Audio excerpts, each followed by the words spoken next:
Okay, since it's in quarantine, I have to teach teach things in house. I do have a whiteboard in the house, which is convenient. So let's do some linear algebra, solving linear equations. Basically, like the system of linear equations, and might not necessarily confined to algebraic equations. It could apply to more than that. Could be you will see in the future videos. I may talk about solving differential equations.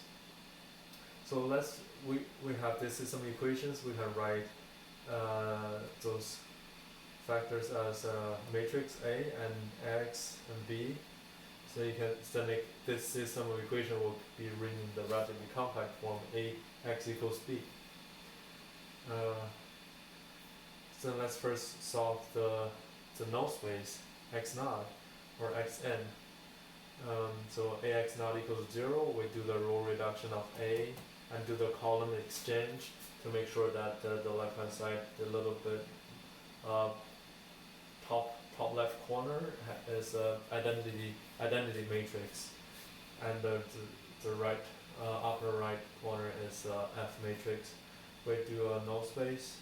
The null space can be written as a negative Fi, and then each column will be a vector.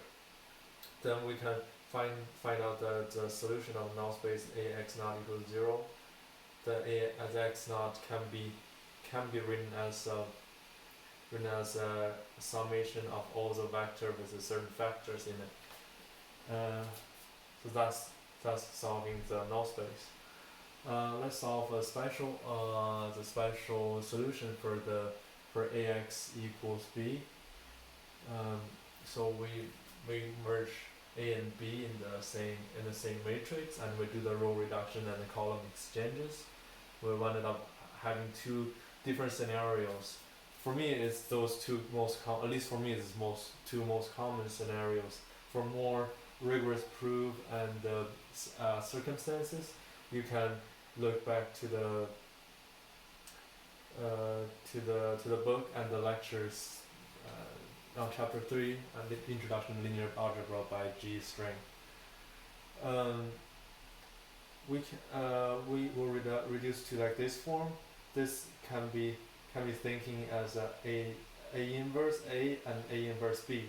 Then obviously you can do like multiply A inverse on every side. Then you will end up finding out that this become I xp, and then it become a inverse B. Then obviously the solution will be this right hand side will be xp. So that's one scenario. Another scenario is like we reduce to this form, and then we have the bottom left corner have 0, but bottom right corner has non-zero solution. The non-zero vectors, then we have no solutions. If this part is 0, then we have solutions like that. So basically the similar idea. Xpi, xp1. So those are two scenarios, and we know that combine those two different solutions. This multiplied by x naught is 0 anyway, so we find out that a multiplied by x naught plus xp could be the solution of this. And this is a summary of all the things we have done so far. Let's look at one example. So here is A, X, and B. So we just for getting everything done in the first place in one run, we just do A, B, and do the row reductions. We have ended up having this expression.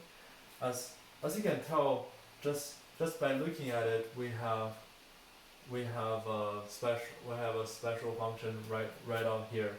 And see, this is x1 equals to 7, x3 equals -3, and those negative x2, x4 equals 0.